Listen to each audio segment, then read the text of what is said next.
Welcome to Accelerate RegTech 2021 Reimagine from Full Stop to Future. This is, of course, the reinvigorated annual event by the RegTech Association, a leading non-profit industry body representing 170 organisations. I'm Ali Moore and I'm your MC this morning.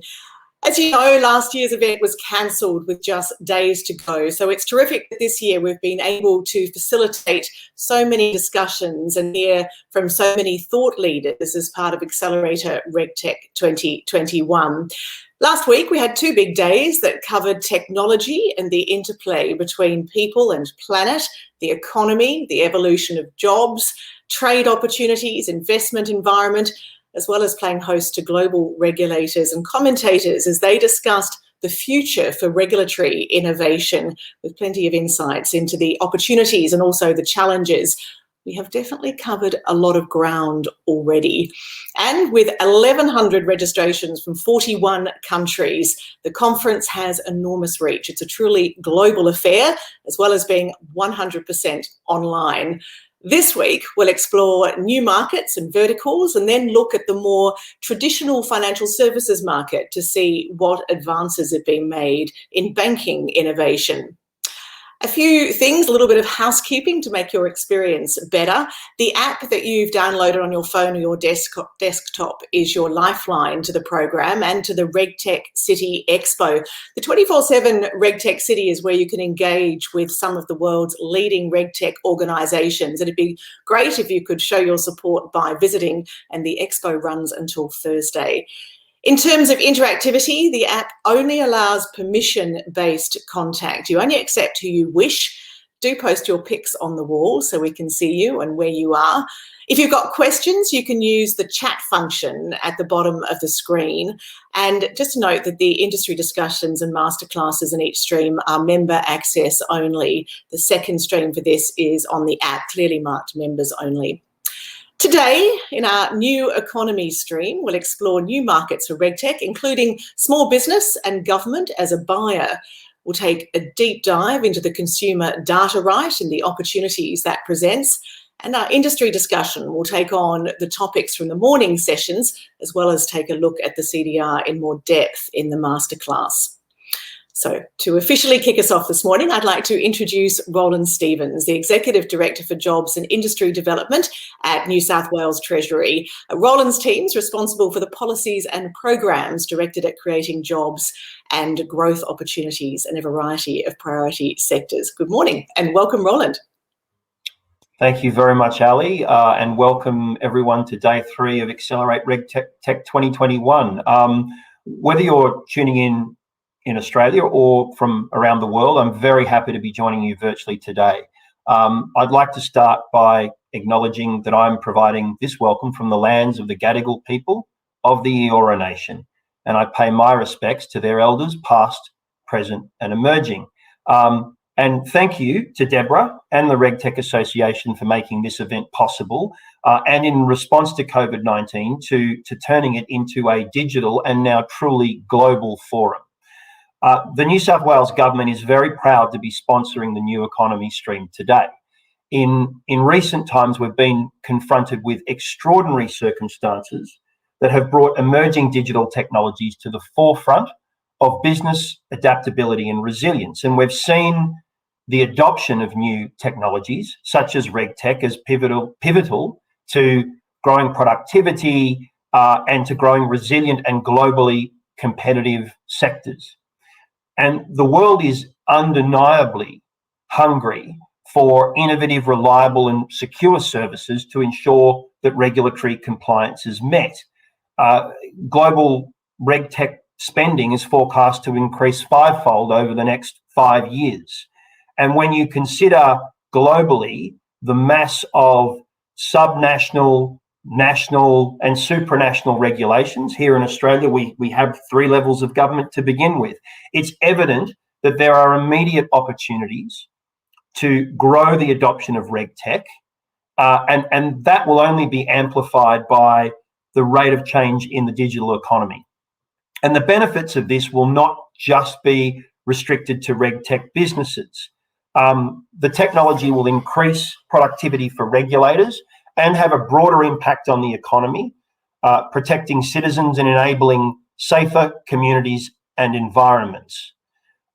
Supportive government reform measures like cutting red tape and regulatory reform, government digital transformation, procurement and structural changes will also be a key factor in ensuring longer-term productivity. So the relationship between government and industry is critical to taking advantage of the opportunities of RegTech. And if you look at some of the wicked problems we face at the moment, COVID-19 being at the forefront, it is the interaction of government and the private sector and the regulation that sits between them, that's where the solution set lies. We know the New South Wales government, as a state government in Australia, has a key role to play in ensuring our businesses and workforce can meet the demands of a post-COVID global economy. And that includes being flexible and open to transformative technologies and improving the adoption rate of digital technologies, both by the government, but also by companies within New South Wales. To meet that need, the New South Wales government will be delivering an emerging digital technology strategy that will provide support for our emerging sectors, digital strengths, including in areas like AI, quantum computing and cybersecurity. The strategy will also consider the industries that adopt, transform and deliver on these technologies, and that includes sectors like the RegTech sector. The possibility of the application of RegTech across all sectors of the economy is real, and the prospective impact is profound. New South Wales is home to almost 2/3 of Australia's RegTech companies, and we have an opportunity here to create world-leading solutions and to develop a global hub for RegTech excellence. Our deep technology and digital landscape is supported by Tech Central, which is a precinct in the heart of the city of Sydney that will be a home to startups, scale-ups, and innovative ecosystem partners. The goal of Tech Central is to create 25,000 innovation jobs and encourage the enrolment of 25,000 new, so incremental new STEM and life science students, offering 50,000 square metres of affordable workspace for startups and early stage companies. And the state government, the New South Wales government, is investing real money into the creation and growth of this precinct. It will build a fertile and well-connected space in the heart of Sydney for deep tech industries to grow. If you would like further information on what New South Wales is doing to support emerging digital technologies like RegTech and how we can assist, I would encourage you to visit our sponsorship page and to reach out to my team through our profile there. I wish you a fantastic day and hope you all enjoy the New Economy stream today. Thank you. Thank you very much, Roland. And in a little bit, of course, you will be hearing from the New South Wales Minister for Customer Service, who'll outline in a bit more detail just what is happening in New South Wales. But off the back of those forecasts, RegTech spend expected to increase fivefold over the next 5 years. I suppose our provocation this morning will look at what that might mean in practice. I'm delighted to be introducing Dr. Craig Latham from the Office of the Small Business and Family Enterprise Ombudsman. Craig's held a lot of very senior roles within government. He's got a passion for innovation and disruptive change. Particularly, he's worked closely with small business stakeholders. So today, Craig's job is to provoke us to think a little about the opportunities for RegTech to be applied to small business. Welcome, Craig. Thank you. It's a pleasure to be here today. And when I think about RegTech, small business means a lot. So if you look at the ABS definition, up to 20 employees, it's 97% of all businesses. If you think of the tax definition of $10 million turnover, it's 99% of all businesses. We're talking well in excess of 2 million of our businesses. A third of Australia's GDP, half of Australia's employees sit in this sector. My presentation today, I've called A New Hope. So I'm remembering going back to 1977, standing outside the Roxy with my dad, waiting to go into, it was the first Star Wars, although it was called number 4. The excitement there of the future. And I think that one is a real frame really for when you're thinking about RegTech. It's we've moved a lot, but there's so much more and so much more excitement that can come here. Now, my organisation, the Office of the Australian Small Business and Family Enterprise Ombudsman, is an independent organisation that is here to be the voice of small business into government, federal government, but also there to assist small businesses with disputes and other matters that they need assistance with. So we get to play with the big picture into government, but also we get to care about the individual disputes. And so what we've been seeing of late, and it's no real surprise here as well, we've seen natural disaster. We've seen the droughts turn to bushfire, turn to flood, and then the pandemic, and then flood again as well. During this time, I think the word would be stress on small business. Some businesses have actually done better than they have previously, but the vast majority, we're talking 80%, have not. A lot of disputes, stress over government processes, and mental health stress too. What business owners have had to do is navigate changing circumstances. It could be road closures during fires. It could be state closures or region closures during the pandemic as well. Trying to cope with a lack of information and changing circumstances, whilst all the time struggling to keep their business afloat amidst lengthening payment times to them as well. So of course, government has stepped up here and has provided the most support ever for small businesses in terms of grants, but also in terms of some changes, systemic changes, like looking at insolvency and corporate insolvency and changing the rules around that. Further changes are in the wings as well around things like unfair contracting terms. And so we look forward to those again to help us as the vaccine begins to spread. Now, as that is happening, there's a real question, what happens next? And there's a lot of talk about the new normal. It could be a swing back somewhat to the old normal. It could be an acceleration of change or something in between the two. Whatever it is, we're poised for what's happening here. And what we've seen through COVID is that digitisation has been one of the key factors, if not the key factor, as to whether a business is going to emerge from this crisis that we're currently in. And we can clearly pinpoint that the future is digitally enhanced. And that's where RegTech really comes into play. So would you say we have a plethora of pinatas? This is the small business scene. Small business commences inspired to do something great, not to jump through all the bureaucratic hoops, but they get a desk of paper or a computer filled with compliance responsibilities. They lack the in-house resources of larger firms, so they're doing, and this is a business owner, you're your own HR, you're your own payroll, your own occupational health and safety, research and development arm, and also your government relations. You get caught in the morass of regulation. So what does small business need to get out of this morass? One of the key things is for government to get out of the way. Again, you can see that RegTech will play a real role here. We've recently got a new ombudsman. So we've had Kate Carnell as our ombudsman from the very start of our office back in 2016. Bruce Bilson has come in as our new ombudsman. Now, his challenge to our team is how do we make Australia the best country to start a business and run a business in? So this is a key focus of what we're doing going forward. And again, I'll keep harping on, RegTech is a lot of the solution here going forward as well. Our challenge will be to allow small business to use their energies on their business, not on satisfying government requirements. So roads. Where we're going, we don't actually need roads. We're on that road at the moment. The road is complex regulation, that morass, heavily process driven, that bogs down businesses. The solution is to get off that road. Now, the road may remain. It's hard to leave. There's a lot of legacy systems and really good things that need to be done for the business and for the government as well. So it can be like the complexity around procurement and winning government contracts.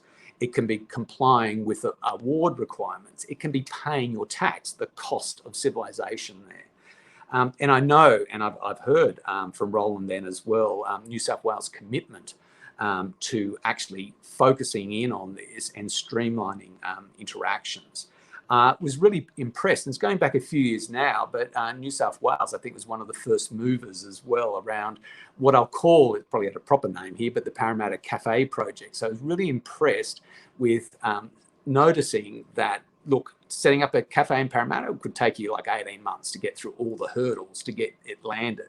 So what happened there was that government stepped up and said, right, how do we streamline this? And so there were some really simple things. It wasn't actually changing all the regulations. It's about thinking smart about the regulation, thinking about what processes can run in tandem. When you provide information, how can that be on shared so that the small business, again, can escape the morass and not have to keep saying the same thing over and over again. And that setting up a cafe in Parramatta now, I understand, is well, maybe not a breeze, but it's way, way easier. And that's the sort of thing that RegTech can offer. Small business, though, should really be seen as a largely untapped market here. But to do this and to do this well, the only winning move is not actually to play. We need to change the mentality here. We change the tactics. We need to work with small business rather than making small business work for the system. We need to not play the game as it was designed. We can satisfy the requirements of the game, but not be sucked into the sort of the technicalities of the game. We have to look for opportunities here to think effectively outside the square. So it's some examples from the past where this sort of challenge has actually been taken up and made a difference. If you think back, if you're old like me, to the GST when it came in, that was a real game changer. A lot of businesses and accountants were really quite attuned to shoeboxes, and they may be very well arranged shoeboxes, but their shoeboxes may be done by month with receipts in them. What GST meant is that sort of business cannot cope with the change. So what happened is accountants, software providers, and others stood up to that challenge to help small business comply and actually improve the way that they're running their business. Another example is a recent one. It was single touch payroll. When that came in, I had issues with it because it was a real disruptor to the way that business was carried on. And a lot of the benefit of it went to just tax office systems. So what has actually played out, though, is that single touch payroll has been fantastic in order to be able to get, say, things like the grants out around the COVID pandemic. And so, again, you can look at the systems and then think about what uses they can be put to. And so this is the innovation in RegTech as well. So the eagles are coming.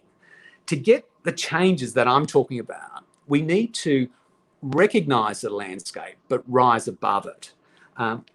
Often it is very difficult to change regulation and it takes a long time. And for agility, as we coming out of the pandemic, we need to be able to move quickly, recognise the landscape, but then bounce on ahead of it. RegTech is the way to make the existing landscape workable in a new environment. Many of our recent publications, so these that we do reviews and inquiries, have pointed to the importance of RegTech. And this is, I've seen this emerge as part of our office's toolkit over the last probably couple of years, where it's become critical to the way forward. So if you look at things like when we looked at insurance, where we're seeing potential market failures here, InsurTech is a way to help improve that situation. Certainly, there's a lot of work to be done there, and we point to that in our insurance report, that often the InsurTech great ideas get privatised into individual firms. There's still scope there to disrupt. Our COVID-19 recovery plan, where we looked across everything that was going on about a year ago and thought, what is it that's needed? One of the things, industrial relations, and certainly government has picked that one up. But one of the parts of dealing with that is a RegTech solution. So wards are complex. RegTech gives you, as a small business, a way to navigate that system, comply, and not be hurt by it. PPSR, the Personal Property Securities Register, is another thing, another report we put out recently saying RegTech critical to actually improving that. So an overlay, a skinning of that system really makes sense and can make it easy for a small business to get it right and hard to get it wrong. So it's about rewriting the rules it's not about rewriting the legislation, it's about rewriting the way we approach the rules. It's about skinning over the top of them. So there's a capacity for existing and emergent RegTech products to work within existing ecosystems. So small businesses and other businesses using software such as MyObs and Xeros and other sort of payroll and other accounting software. There's mechanisms there to leverage existing systems and introduce this sort of innovation to help deal with compliance costs. This is a win, though, not just for small business, not just for you as the RegTech industry, but for government as well. It's a win-win-win sort of thing. Next slide is all about invention, though. My dear friend is 93% perspiration, 6% electricity, 4% evaporation, and 2% butterscotch ripple. Government can get its butterscotch ripple as part of this. Small business often thinks about RegTech as just streamlining interactions with government, but there are significant benefits in all of this for government, as I'm sure you're going to hear about during the day.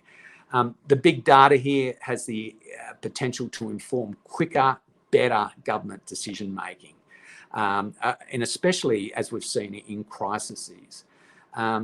More accurate registers, more accurate information, like the sorts of changes we're proposing around the Personal Property Security Register will improve the quality of the data. And again, we're ready for the next stage. But you're going to need a bigger boat. RegTech is going to become old tech pretty quickly. When you have small business with 4,785 RegTech solutions on their phone, something isn't going to be quite right. So there's going to need to be some thinking about how do you present this for small business in a way that's usable. Great ideas, but is there a need for a RegTech solution to rule them all, or is it something else? How do you help small businesses navigate the system and not just add further confusion to it? It's going to be about RegTech businesses actually changing the game. You need to think about here, what do you and small business really want the future to look like? And the future is not a plethora of RegTech, and that is the challenge here. This slide is all about being the shark. Don't dream it, be it. Be that shark. Government has to lift its game as well. And so things like, when you're talking about awards, the accreditation of software that says that this software is actually appropriate in giving you the right result around an award. That's an example. So there's a real role for government to play. There's many areas ripe for RegTech solutions here as well. There's things like, the visa systems, e-invoicing, government procurement, as I've mentioned, InsurTech, access to capital. There's a whole range of things that government can work on with RegTech industry and with small business. But there's so much more here as well. And I stole this from our new Ombudsman, Bruce Bilson, Aha Tech. Aha Tech is where we're starting to think about as the game changer. The idea here is that we can use and bring together big data. We can personalize that data through RegTech. We can inspire small businesses. So with the data available, with the RegTech solutions, the integration of those back to give you a look of how your business sits inside the community that you work in. It could be your location that you're working in, your industry that you're working in. How do you compare? What are the opportunities for change here? Do I want to be like the industry? Do I want to be different? If I'm different, again, RegTech can step up and say, well, if you look different, this is the likely sort of result to it. It's about sharpening business models and getting ready for what lies ahead in the future. Simple comparisons, infographics, opportunities to and clear avenues to improve the system, connecting up people as well. So one of the things that we say is critical to a small business survival is your connection to a trusted advisor. There's roles here that we can do as a community and as Team Australia and beyond here as well. So my challenge, and to set you up for the day, is to how can you be that shark? How can you be the disruptor? How can you help lead innovation here? And so the very final slide, and to leave you with some Picard, is to make it so. And I hope that your day today and future here is fantastic and inspiring. Thank you very much, Craig. I have to say, from a plethora of pinatas to a plethora of opportunities, if you can just take the right approach, the key being to think about how you can help small business. Terrific provocation there to get us going today. It has already been noted, of course, a couple of times this morning that when it comes to using technology in government, New South Wales is helping to lead the pack. And I'd like to now introduce you to Victor Dominello, the New South Wales Minister for Customer Service. At the end of his address, he's going to be joined by Jessie Arundel, who's the Head of Emerging Technologies at the Commonwealth Bank, and they'll have a brief Q&A. But right now it is welcome to the Minister. Hi everyone, can I begin by acknowledging country and pay my respects to elders both past and present, and welcome to the Accelerate RegTech event. I'm Victor Dominello, Minister for Customer Service, and I'm really proud of the fact that in New South Wales we are really pushing the boundaries when it comes to digital transformation. What I want to start with is why we have created a Ministry for Customer Service here in New South Wales. It's because of the problem statement that every government faces around the world. That is, governments are designed basically to do things for government.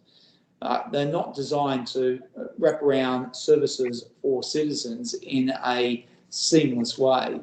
As a result, customers need to come to the various agencies of government and waste a whole lot of time, i.e. government becomes the centre of the universe, government becomes the sun, and customers have to evolve and revolve around us. So what we try to do here in New South Wales is flip that. We said, well, look, we are elected to serve the people. Therefore, the people should be the centre of the universe. Therefore, government should revolve and evolve around the people, our citizens, our customers. So that's why we created the Ministry for Customer Service. And how does that relate to RegTech? Well, it relates to RegTech because in many ways, businesses are customers as well. And traditionally, businesses would have to deal with the various arms of government. There's a lot of regulators inside of government. Just for example, in relation to New South Wales, you might have Fair Work come out and see you on a Monday, Safe Work come out and see you on a Tuesday, the EPA come out and see you on a Wednesday, the Food Authority on a Thursday, the local council on a Friday, and all relating to the operation of a restaurant. So we need to make it much easier for businesses so that they can focus on serving their customers and being profitable rather than dealing with government, which is basically time and red tape. So that's why we created, again, the Ministry for Customer Service, so that we could untangle all of these arms of government and make sure that we focus on you, the customer, in this case, the business. So how does that look like in terms of regulation? Well, again, imagine if you had fair trading, Safe Work, EPA, local council, Food Authority, just to name 5, all with their own regulations, all wrapped around your business operation. You're going to be spending a lot of time filling out forms, a lot of time trying to understand the regulations, let alone every time they get changed. It is just a mammoth task. In the past, what governments would traditionally do is try and consolidate all the agencies. So what they'll do is they'll create a super agency, but they'll still have their silos of individuality. but that is a big job. And often after it fails, they then go back into their silos again. So what we're going to do here in New South Wales is create an e-regulator platform. And what that means is we keep our deep wells of expertise, whether it's the Food Authority, the EPA, the Environmental Planning Authority, the local councils, etc. They keep their deep wells of expertise, which is great because we need that to keep people safe, to keep products and quality of services high. But in order for them to have authority, i.e. the authority of law, then they are going to have to participate or join the e-regulator platform. So that way it gives us an opportunity to harmonise a lot of the language. It gives us an opportunity to be more consistent in our engagement with the customer, with the businesses, and it gives us that one door into government in terms of regulation. Now, people said, this is too hard, it's too big to do. Well, we've actually done this before in planning. We've got over 140 different councils, and there was a debate in many years ago, we should amalgamate councils because it will produce greater efficiency. But then we realised it's just too hard to do that, and it doesn't necessarily produce efficiency. What we needed to do is, in many ways, do a digital amalgamation, i.e. create the platform so that all councils can have their individuality, but they use the same platform so there's consistency for people trying to get their house built and get a DA done. There's consistency so that councils can see what their neighbours are doing and then have far better planning outcomes. And that's what we've done. We've created an e-planning platform. Now, again, translate that to an e-regulation platform and you start getting a sense of where we're moving. This is world leading. Let me tell you, world leading. If we can pull this off, this will be truly amazing because it's been something, it's been a bugbear of mine for about 5 or 6 years now, but I'm determined to get it done. What happens after we get the e-regulation platform? Well, then on top of that, we then build that true customer interface, which is service of business. Now, service of business is basically what we've created here with Service New South Wales. Service is traditionally for individuals, for the people of New South Wales, but if we can create the same type of concierge red carpet treatment for business, then that will make their life a lot easier. So whether it's applying for grants, whether it's getting assistance in relation to rebates or refunds, whether it's trying to get information in relation to cyber threats or information around AI policy, or whatever the case that businesses may need, or even information in relation to planning, or in this case, information in relation to regulations, their front door will be service for business. And again, that's going to be backed on to the e-regulator platform, so it's harmonised. It's a very seamless experience. We'll have business concierges. In fact, we've already got them for our business community, but they will be super powered once we've harmonised the regulation process, so it's much easier to use. Now, we've already started rolling out service of business and the feedback has been amazing, but imagine when we actually put in the grunt in terms of the regulation platform that I want to roll out in the next year or two ahead. Another couple of things I want to talk about before I end the address is rules as code. Now, rules as code, everybody has been talking about this for many, many years, but we're really determined here in New South Wales to land it because it is the way of the future. There is no doubt about it. You know, we can't, I actually get sick of it when people say, we've got to get rid of red tape, we've got to get rid of red tape. You know, you hear that mantra, but normally it's a mantra from people that really don't understand what regulation's about. You need regulation to improve quality of product, quality of service. It's that definitive edge that gives us that competitive advantage when we're going to market against overseas countries. So we must have good regulation. But what we need to do is make it smart regulation. So if you can digitise a lot of this, including rules as code, then it means you reduce the time it takes to comply with the regulation. And that's the red tape. The red tape is not how much regulation. The red tape is a measure of how much time it takes to comply with regulation. So in a perfect world, you have all the regulation that you need to keep standards very high, so that we, again, have good quality goods and services. We get a good price for those goods and services, keeps our standard of living high here in this great country of ours and great state of ours.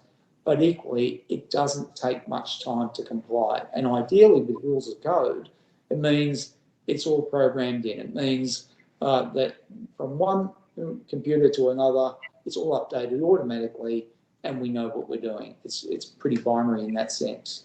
That is the way of the future. That's going to dramatically slash time to comply, and therefore truly slash red tape, i.e. the time. We've already started doing rules as code in relation to gaming. So, for example, we've got a questionnaire out to the public. We said, tell us if you want to have bingo night or a gaming event. We will then use rules as code to give you a quick answer, yes or no, based on your circumstances. And that's been really well received so far. But that's just the beginning of a much bigger journey.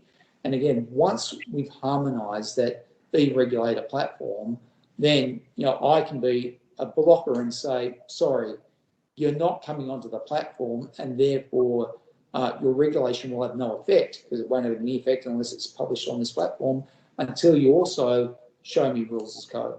So that's why, if we can bring it all together here, we can have massive transformation in relation to the fee regulation space and the reg tech space.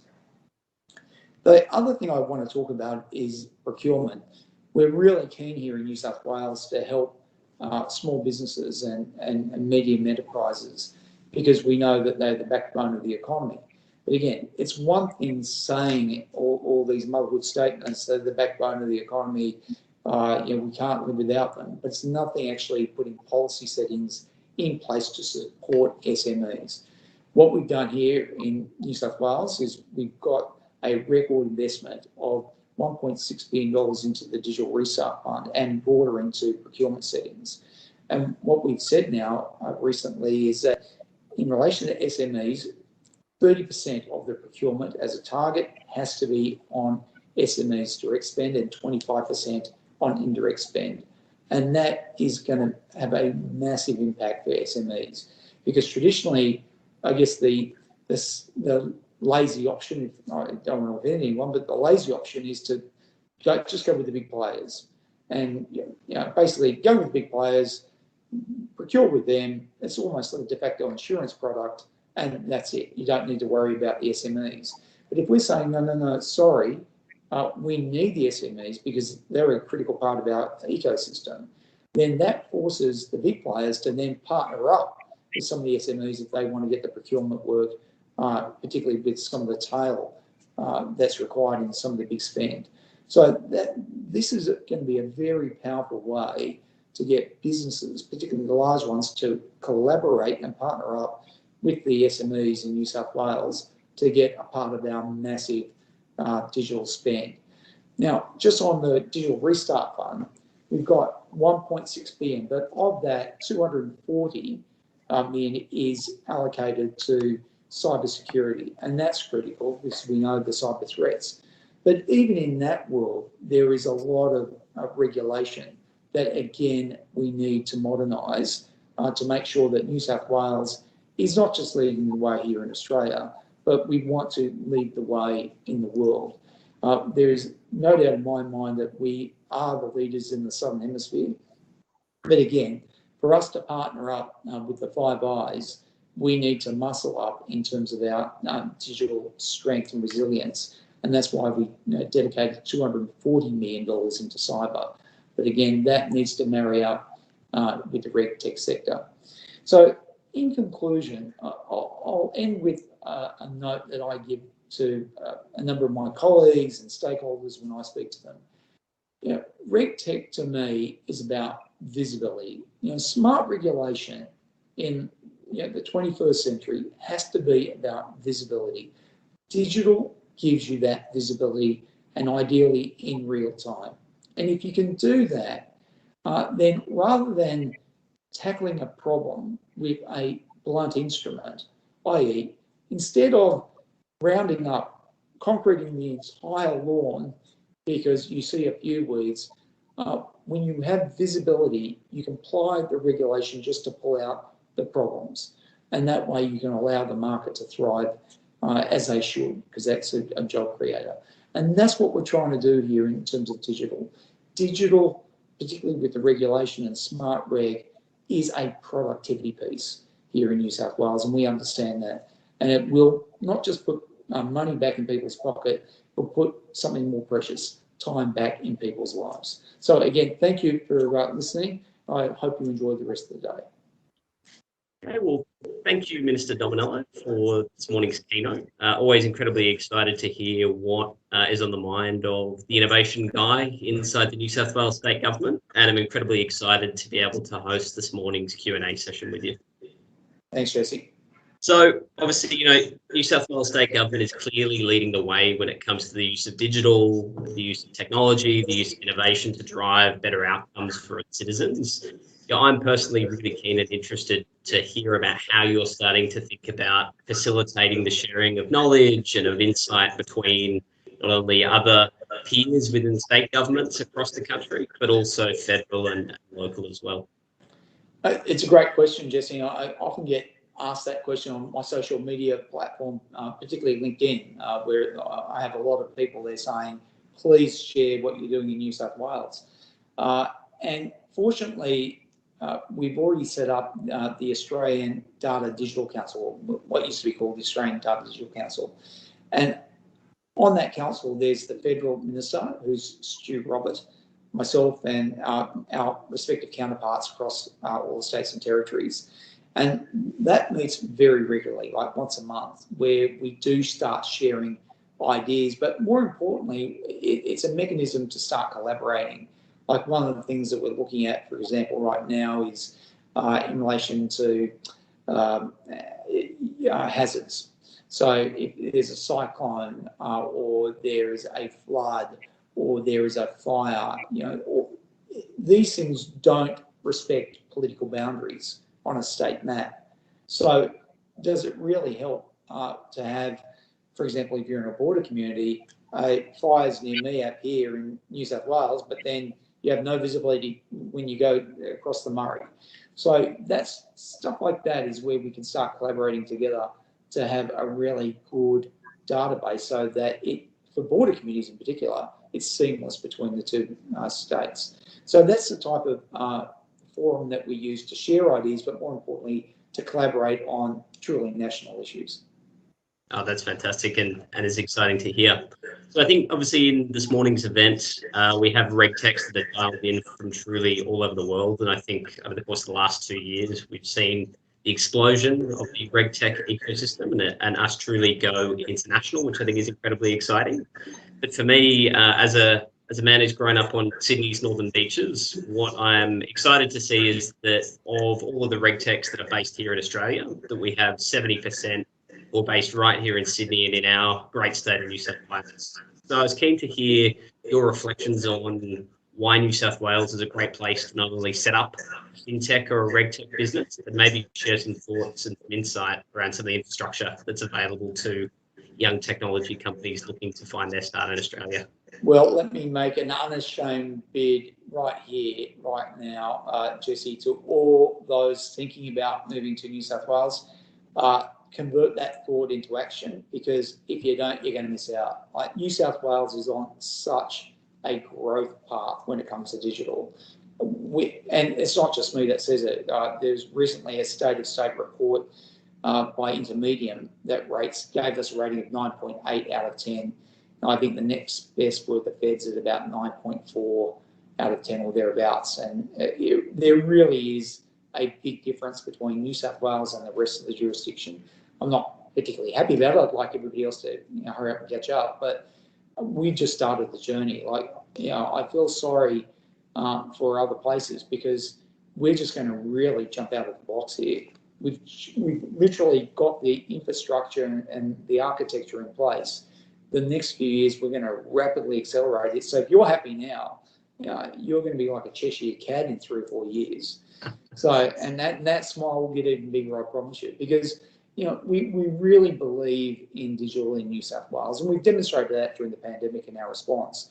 We've pretty much been the only state to keep the businesses open and people safe, pretty much by using our contact tracing backed up by digital, whether it's the check-in feature we delivered through Service New South Wales, the bushfire grants, getting money straight to people and getting digital channels, even the Dine and Discover vouchers we're about to do, again, through QR codes, world-leading stuff. This has got us through the pandemic. And I can tell you, this is not just rhetoric, this is money backed it in. You've got a senior minister in the government, that is me, that is driving it. So there's senior leadership in the government driving digital, not just here, but right across the agencies. And we've got a record spend of $1.6 billion over 3 years just for digital restart projects. Again, no one's within QE. Just, for example, on cyber alone, which is going to be the backbone of everything digital moving forward. Like, that is your seatbelt to get into a car cyber. So everyone needs it. We're putting $240 million over 3 years. Again, no one within QE. We've got Tech Central that we're building up over Central Station. We've got the Aerotropolis. That's in addition to the Sydney Startup Hub and everything else we're doing. Like, this is the place to be. It's incredibly exciting, and I hope after today's Q&A we managed to poach a few fintech and regtechs to help set up shop right here in Australia. Oh, I hope so, Jesse, because they'd be crazy not to. Like, seriously, I can see what's in our pipeline, and I'm just super excited. I think, Minister, one of the things that I think is incredibly exciting to see is just your passion and your enthusiasm for all things digital and innovation. I'm incredibly interested to hear what actually motivates you and drives you on a personal level on the conquest that we're leading for all things digital in our great state. Oh, I think we've all got a purpose in life, and we're only here for a small amount of time, and we're a speck in terms of the universe. So what is our respective contribution? And for me, it's trying to make a difference. And if I looked at all the ways that we could make a difference, it's the digital transformation piece. If you move that just 1%, it's a profound difference right across the board. It is just the greatest enabler we have. So the more energy we can put into digital transformation, the greater the outcomes. There's just no doubt about it. It's exciting. Well, Minister, thank you very much for your time this morning. Good on you, Jesse. No worries. Thank you. See you around. Thank you to both the Minister and to Jesse. And what a wonderful world that the Minister describes, particularly coming from the point of view of someone who's currently sitting in Victoria. Such passion from the Minister and a very clear belief that digital, as he says, is the greatest enabler that we have. So following on from that, we're going to be joined by our panel, which brings together industry leaders to discuss just what it is that consumers want. Clearly, the New South Wales government believes it's giving consumers what they want, but let's define it. And our speakers bring their own unique insights from the perspective of the government-appointed data standards body, the Australian Financial Complaints Authority, a global commentator on privacy and data, as well as a founder, RegTech pioneer and CEO.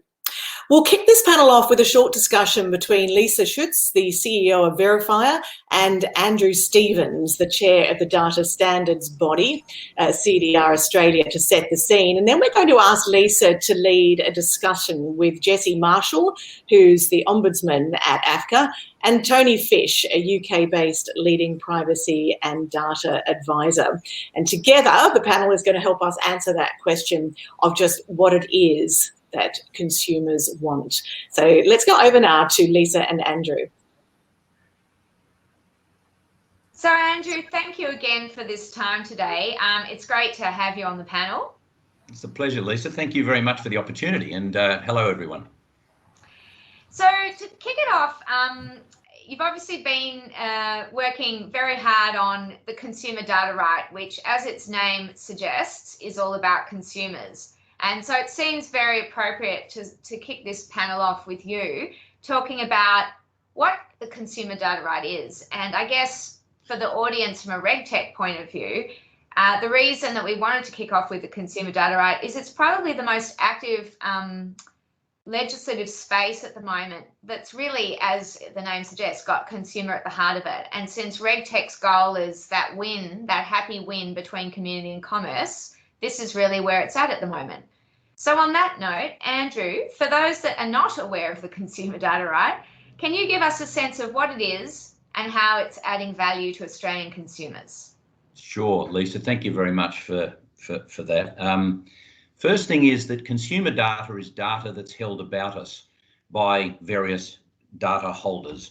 And so it's largely transactional data, but it could also be authentication factors. It could be details about us as a customer. So if you think about your account credentials with any online, the transactions that you have, that's the sort of data that we're talking about. The consumer data right is a right that is now being established by the federal government to enable consumers to direct that consumer data held about them by data holders will be directed and made available to data recipients, so third parties who are trusted, so that they can make offers and provide services to each of us as consumers.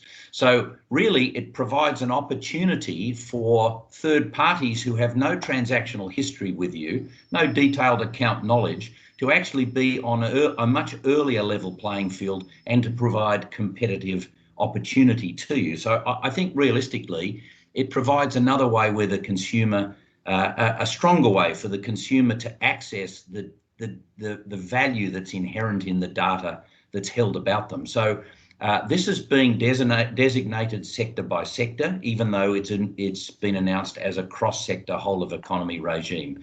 Currently, it's being rolled out as open banking, where you can access direct that the consumer data held by you currently by the big four banks can be made available to an accredited third party. But over time, we're currently working on energy, so electricity. And over time, it's envisaged that a range of sectors where consumer data is held about consumers would be, again, subject to the consumer data right, and consumers would be able to access the data and direct that it's made available. So to me, the real excitement for consumer isn't just open banking or open energy or open whatever, but if you look at the resolution of the information and the predictive power that this data will have about me or about each of you, then I think, in a cross-sector sense, banking, energy, others, then I think then the prospect here for consumer value, driven largely by personalisation and selection of and alignment of products with us, is quite remarkable. And I think it's, as you say, Lisa, it is the biggest deal that's happening, I think, in the consumer benefit space in this country. And I do know that there's enormous interest around the world in the nature and extent of this regime as it rolls out. So that's an interesting point. Just to clarify for those in the audience that are not in Australia, if you had to compare it to open banking in the UK, probably one of the key distinctions would be it's a vision of economy-wide. Yes, yeah. I think that would be the primary difference. There are some implementation differences, so the nature of the organisations that are leading the implementation, but from the consumer perspective, it really is. And some in the UK will have heard of, I think it's called smart data, which is really a discussion of the possibilities beyond open banking. But this whole of economy view, to me, innovation happens at its most powerful at the intersection point between different sectors and different use cases for consumers. And so we really will be turbocharging that. And given the government's commitment to the federal government's commitment to make Australia a leading digital economy by 2030, this is a very, very powerful foundation for that. Perfect, thank you. So in rolling out the consumer data right, getting to what consumers want, you are certainly in the nitty-gritty of a whole host of use cases as you've just described them. So in that process, what have you learned and what has the team learned about what consumers want and expect because I guess not everyone wakes up and goes, oh, I have views about data. So what do they want? No, exactly. We, in the way that we're going about the implementation of the regime, by design, we're leaving the nature and description and scope of the use cases to the third parties, the data recipients and the data holders to configure. But in our area where we're looking at the rules under which and the standards by which the data transfers are made, obviously very important are things like authentication, to make sure that the data that is transferred is actually about me and I have the authority to ask for it. And most importantly, and I think this from a consumer point of view, as well as the benefit of the data being used, I think the real uplift is around consent. And so the consent to use, this consent to disclose, and the consent to access this data, which are the various component parts amongst those participant organisations, is really important. And interestingly, how did we find it out? Well, the way we went about it is we actually went and interviewed and surveyed consumers. And the way we did that was use, as you would imagine, assemble panels of consumers who have a whole range of demographic, tech literacy, socioeconomic, racial, gender, etc. And then we asked them questions, firstly, without any prompting. So the initial question was, would you share the data held about you with third parties? And interestingly, only 50% said, 55 I think it was, said yes. And then we went through a range of other things about the issues that consumers had about what happens to their consumer data. And after some information and explanation about what the CDR would work and what consent actually was, because most consumers at their first interaction were basically at a point of resignation that they don't really have any impact in terms of consent. And as a result, then we had to talk to them about this. And by the way, at the end, the uplift in terms of consumers, we said, if it worked like this and you had real ability to consent, would you share your data with a trusted third party? The uplift was 39 further percent. So, you know, we're into the 90s then, but the uplift because of consent was particularly important. The emphasis here, though, Lisa, is we ask them. So unlike current marketing practice, which has evolved dramatically since the 1980s, current marketing practice is to examine de-identified transactions and to group consumers into personas, and then to try and imagine that Andrew or Lisa or you here, what persona are you nearest to? And then I market to you according to that persona.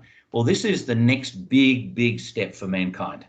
And this is really the marketing based on my own data, my own transactions, my own details, and therefore trust and consent to use, consent to access, consent to disclose are really important elements here. And quite rightly, consumers are quite careful about those. And most of the ones we've spoken to, I think we've done 8 rounds of consumer research. There's over 200 consumers of varying types, including vulnerable customers. And really, you can see in the excitement in the eyes of the folks attending that if they could actually get hold of the data and direct it to where they would like it to go for use in their benefit, not the organisation's benefit directly, then they see a real prospect for value to them. And quite frankly, there's quite a lot of excitement about it. So that's, I mean, that to your point, that's really a paradigm shift. That's a tectonic change in the way things get done and the way data moves around about people. Yes. So given that, and given the federal government's Digital Australia 2030 objectives, out of interest, what do you think 2030 looks like for a consumer? What would be different? Yeah, it's a really good question. If we look at what's happening in the world and where we are today, we're, because largely of the digital world, but we're in a transition from the orientation about production and provision of tangible value to the consumption of intangible value. And what I mean by intangible value is trust, personalisation, degree of fit, that it meets my requirements and it's reliable. So it meets what I want to do. So it has benefits, comfort, speed, and all those sort of factors. If I look forward, the 9 or so years to 2030, I can only see that pace to personalisation accelerating, and dramatically so. So personalisation, degree of fit of the offers that are made to me, and trust are going to be vastly more important in 2030 than they are today. And they're already vastly more important than in the mass production world that we're exiting. And so I think the prospect here is, this is not an Australian phenomenon, this is a global phenomenon. And our opportunity is to really accelerate what we're doing to arrive at the consciousness about this competing on the consumer's own data, and the consumer trusting the provider enough to say, I want you to target this exactly at the needs I have and my future needs, as is obvious from the nature of my transactional data, and indeed the transactions that I haven't made. So rather than companies sending you in the post or online a regular mail out that the same they send to every single person, the personalisation of offer, the personalisation of price, and ultimately the personalisation of value proposition is I think going to be commonplace in the year 2030, if not earlier. So looking towards that 2030, it's interesting then in terms of how you're steering the CDR and that process. For other regulators who are going to be having to supervise that new world, how do they, have you got any hints in terms of how do they get to that what consumers want piece quickly and efficiently? Yeah, I think it's always a temptation for the flow of complaints or other issues to basically be interpreted as what consumers want, when reality, I think that's evidence of what they don't want. So I think there's an opportunity, particularly given the nature of this transition and the type of value that will be commonplace now, and more importantly in 2030, for regulators to again ask the consumer and talk to them in consumer experience terms. So I think, the complaint starting point is probably the floor, it's not the ceiling. And between the floor and the ceiling is a whole range of consumer experience and consumer expectation. We in the data standards body have found enormous value in talking to consumers, and we've been quite delighted in how quickly consumers have got the hold of what the concepts are and can then wheel off for you very, very quickly potential use cases. And so really, it's not, I guess, up to the Henry Fords of the world to work out that I could sell a lot of affordable black Model Ts if I could just make them from a low price. The consumer will increasingly, as indeed when you interact with your smartphone, you configure that phone to the way you want to work it. Well, if someone could do that for you in virtually everything that you buy and everything that you consume, I think we'll see, as we're already seeing from things like maps and others that integrate with your calendar to say, we already know the best way from where you are now to where you need to get to. I think it's a pretty exciting world, but I just want to emphasize the consumer need for trust, for reliability, and also a liability framework around that, because what we know that consumers don't want is they don't want inappropriate use of the data, and they also don't want data purported to be mine, which is not that. And so the accuracy, the reliability, and the trust with which the data is made available is a key element here. And over time, I think not only will the degree of personalisation be a competitive differentiator, but the trust with which you do that will be the ultimate competitive differentiator. So if someone breaches that trust amongst a material number of consumers, I can't see that organisation would ever recover. And therefore, this trust dimension, which I know is central to the RegTech community, that this whole thing about trust is there, it's going to be a serious major differentiator between commercial success and failure, and delighting customers or disappointing customers at a very visceral level. So there you go. There's a shout out to all the RegTechs in the audience. Get on your skates and get on about supporting that trust, because that's exactly right. That is the absolute key to all this.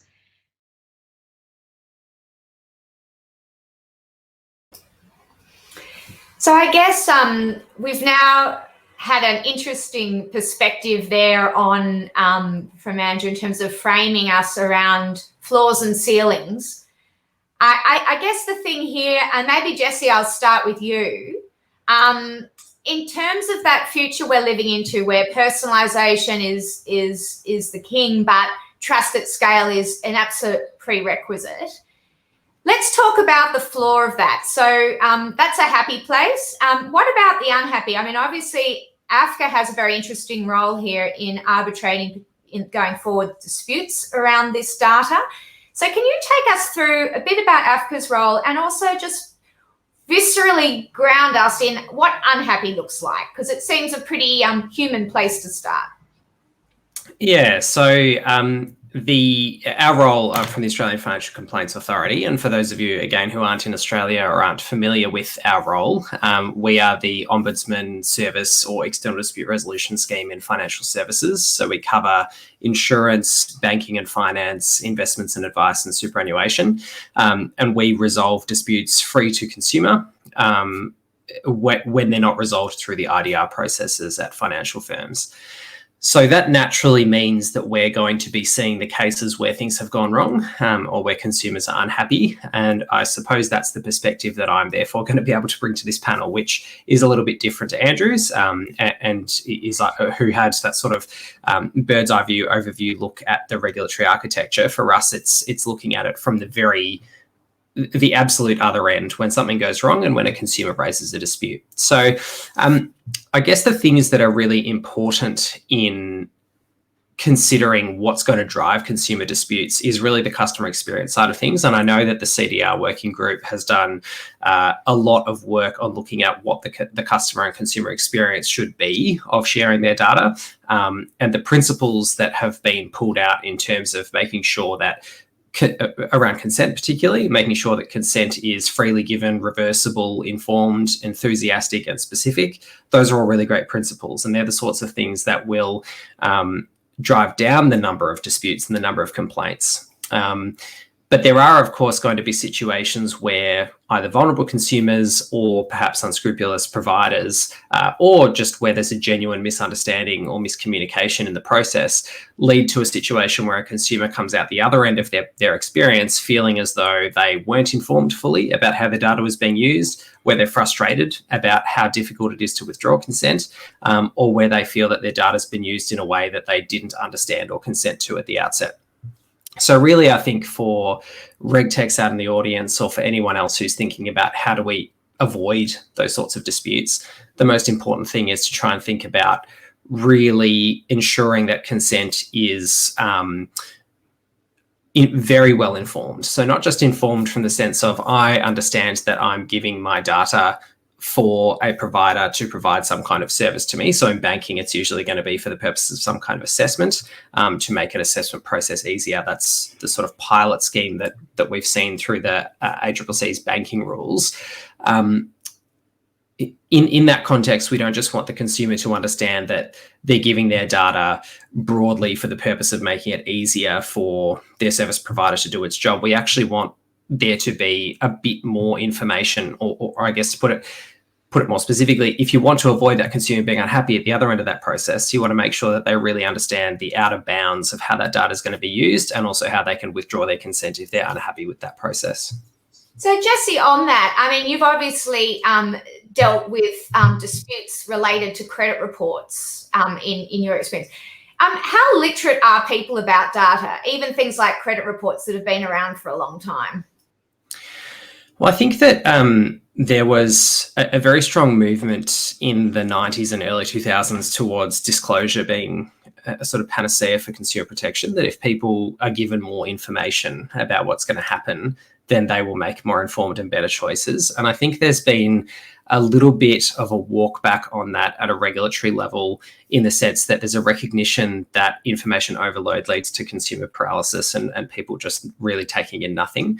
It's the same as the example of, the terms and conditions of everybody's favorite tech providers, whatever they may be. Whenever they're updated and you get this gigantic slab of text, you're not going to read it. There are very few people who are actually going to read that. There's great, perhaps, disclosure in there. It might have all the information you need to understand what's going on, but how many people are actually going to read it?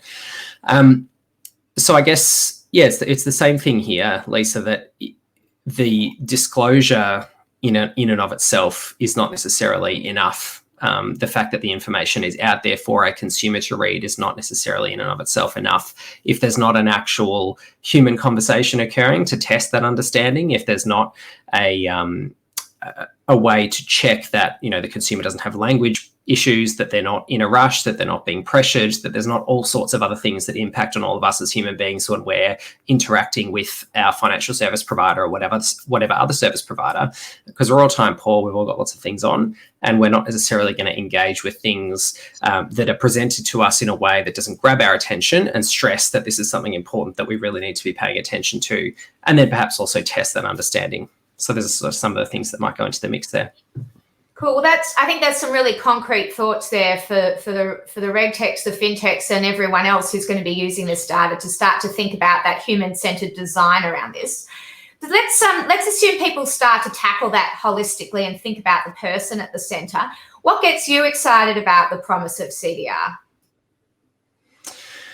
So I think there are a lot of discussions about approval processes and barriers to entry to different financial services increasing, or rather, I guess, there are conversations as well that occur about consumer protection regulations and obligations on firms, constraining them from delivering services in a timely manner in the way that consumers expect. And certainly, as I've said, time poor, consumers expect services to be delivered quickly.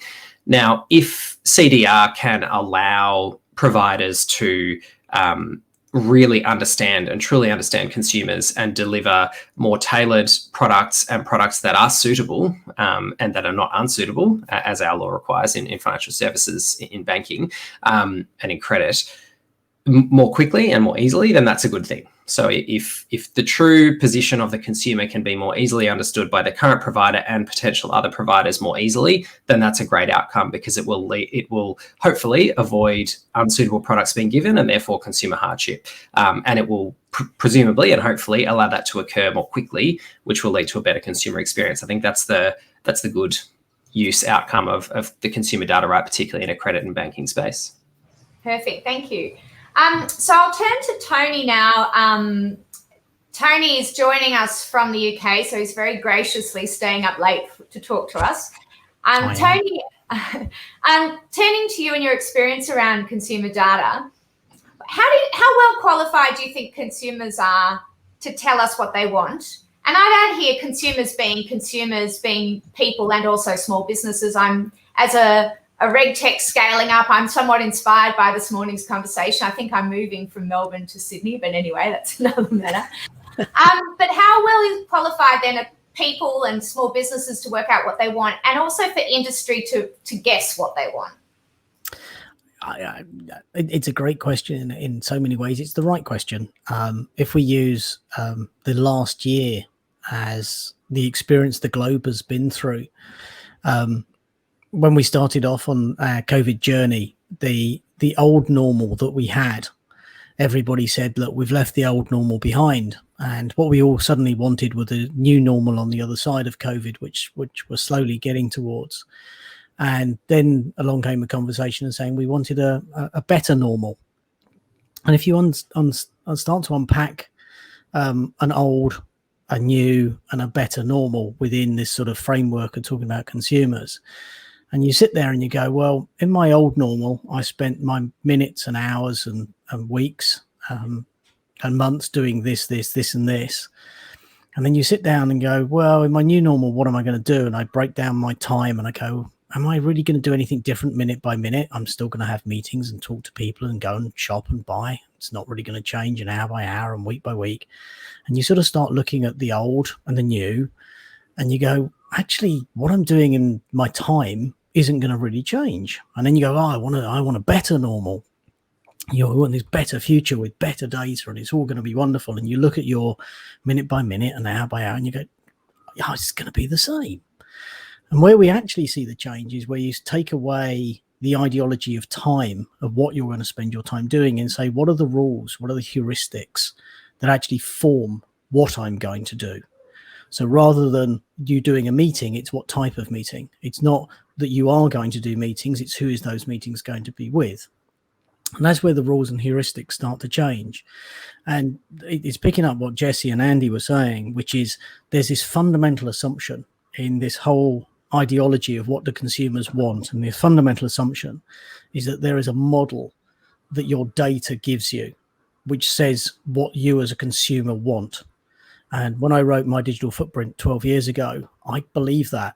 12 years on, having dug through the data, done loads and loads of investment and all this, it's complete nonsense. It's rubbish. It doesn't exist. We are never going to create a digital twin of you, your mind, your gut, your microbiome, how you react, what you're going to do to actually know anything about you. So this ideology that your data, your model is going to be some great predictor, I think is fundamentally flawed. There is a completely different question, which most people get sucked into, which is, can I make up something and use behavioral marketing or behavioral economics to basically get you to do something you didn't intend to do? 100%. And that's incredibly easy to do. Is that ethical or unethical? Kind of like we've done that forever. So I think we get sidetracked into a whole conversation about data. And actually, that's probably not the questions we should be focusing on. Because we're not really sure what products and services people really want.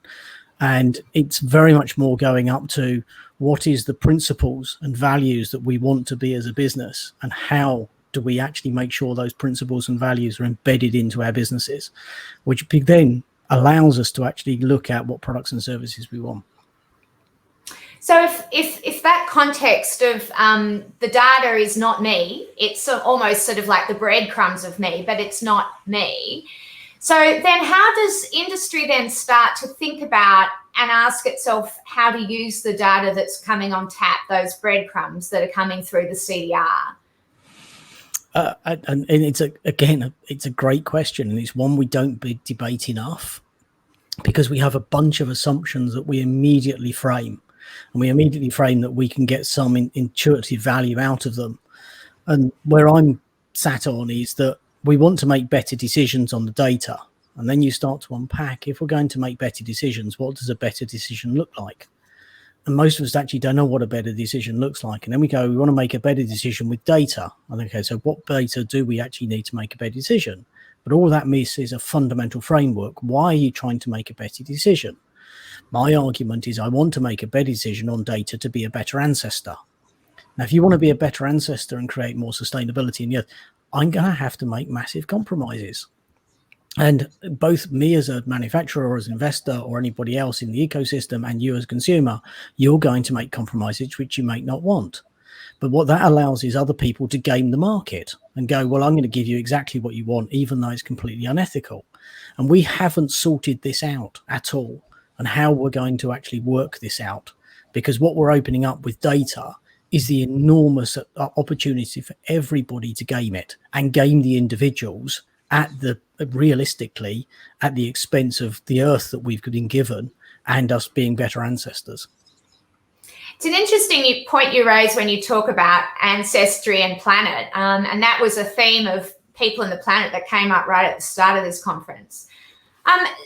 So it does raise an interesting point, because the next sector off the ranks for CDR is energy, and they're working on the data sets. But if you take your line, then if I'm caring about sustainability, one of the more important things for me might be data sets around sustainable energy, not necessarily just what's there now. Is that a kind of direction that you'd like people to think about?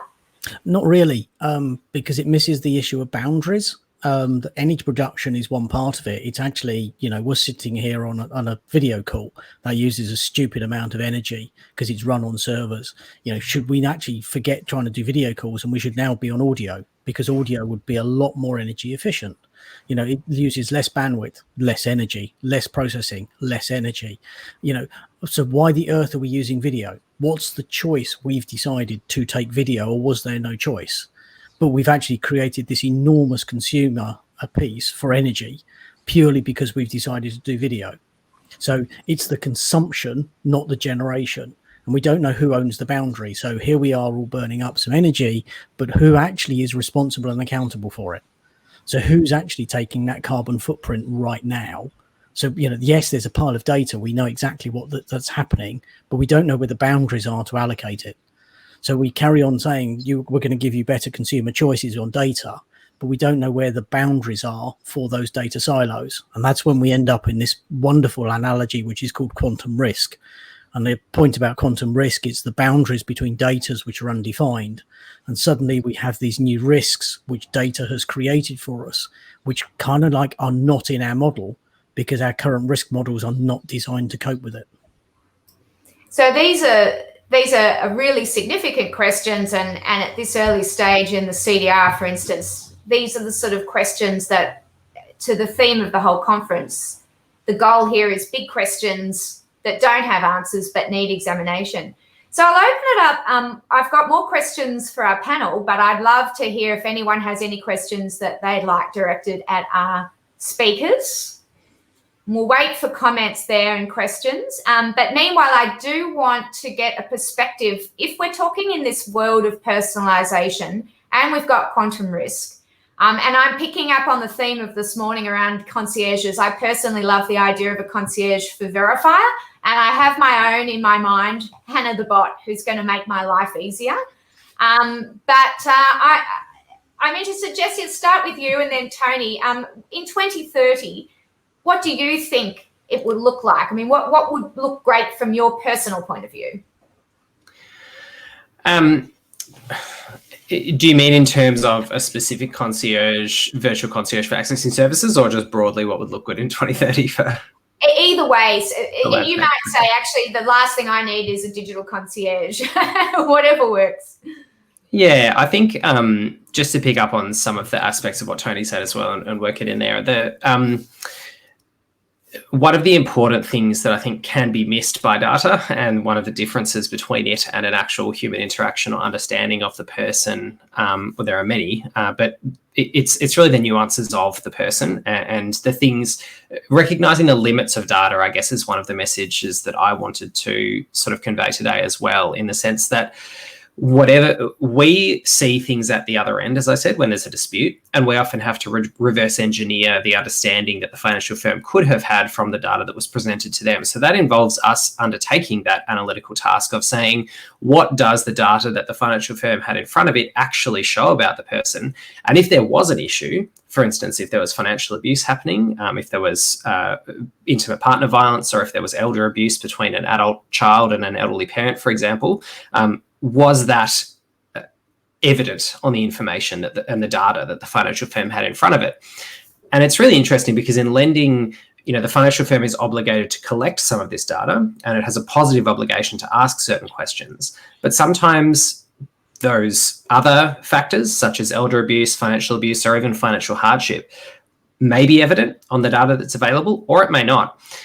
And I think that illustrates the limits of that data, even where you have a positive obligation to inquire, to verify, to obtain source documents, primary documents, and supporting documents.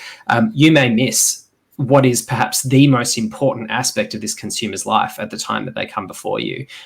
You know, the number one thing on their mind and the thing that's impacting on their well-being the most may not be evident from this mound of data that you've collected. So I guess just being aware of that and being aware of the power of a simple human interaction, such as a phone call or a face-to-face conversation, which may show you that key piece of information instantly in a way that you couldn't get from any number of documents or other data. Got it. Tony, thoughts on what you want? So I'm hearing augmented and human, and that the data is not all that there is, from Jessie. So Tony, over to you. Yeah, I totally agree on a lot of what Jessie was saying. And the technology even we're using now is great at augmenting face-to-face, real physical bits and bobs. I did iNeed a few years ago with my friend Simon, and we tried to do a concierge service, and we had iNeed.com and and it was a complete and utter disaster because unless you've got a reminder, the concierge system just doesn't work. You need something which gives people a daily reason to do something, and without a daily reason, or actually an hourly reason, the service drops off really, really fast. So that was our learning from it. And if I then jump to 2030 to answer your question, which is what I'd be really interested in, is something which is quite specific, which is something that looks at my food intake. It works out my gut, vagus nerve, brain axis. It knows what my microbiome is at that moment, and it therefore knows the way that is affecting the way I'm thinking. And if an important decision is coming across the desk, it will actually turn around and say, don't take it. Because the way that we do so many things biases enormously what we do. And actually, I would much prefer something that's saying, don't do something because actually you're not in the right place, rather than go do this. Because go do something is all about an economic activity, which I'm not sure we will ever get away from the bias of revenue and profit and margin versus actually how do we make better decisions. So I'm hearing from Jesse, data, the electronic data is not the only kind of data. And from you, Tony, I'm hearing humans are very good decision-making machines. So maybe I'm too hasty in abrogating my decision-making to Hannah the bot, but I should instead have Hannah telling me when it's not a good time to make a decision. We're not very good decision-making machines. Yeah, we've got our own problems, haven't we?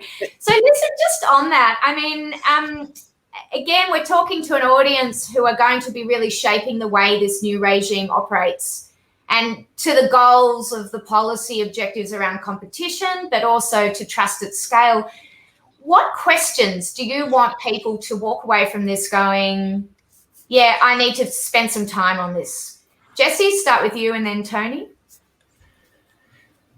Yeah, I guess if you're establishing a system to make a process easier, quicker and more efficient, just keep in mind those other human aspects and the broader context within which the customer operates, and either expand and augment your system so that it tries to pick up some of those other things with more questions or more information, or recognize the limitations of it and make sure that it's partnered with a human interaction that can pick up on some of those other issues. That goes for banking and finance in the context that I specifically mentioned around recognizing financial abuse or other things that may not be evident, but it also goes in lots of other contexts as well, where people may not always be forthcoming with the number one thing on their mind. I think anyone who's, I'm a lawyer by trade, and I think client interview skills 101 is understanding that when you sit down in a room with someone, the first thing that comes out of their mind out of their mouth won't always be the most relevant thing, but it'll often be sort of the number one thing that's on their mind. And if you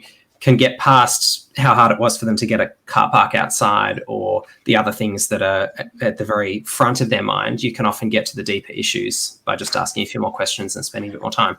So yeah, recognizing that your customers are complex, they have a lot of needs, and they have a lot, as Tony said, a lot of behavioral biases that impact on how they present and what information they give at first blush, and taking, I guess, a look a little bit deeper. And then when you're also designing those systems, another example that we come across a lot is a system that will take a data set and just not analyze it correctly. So just make sure that you recognize the limitations and that errors can occur. For example, we had a bank statement analysis I saw in a case recently done by an automated system, and it categorized it into food and beverage spending, entertainment spending, all the other categories of spending, including gambling, but it missed about $5,000 a month of gambling transactions that were plainly gambling transactions to the human eye, but this bot just hadn't picked them up. So you've got to just make sure that where errors occur, you're able to squash the bugs.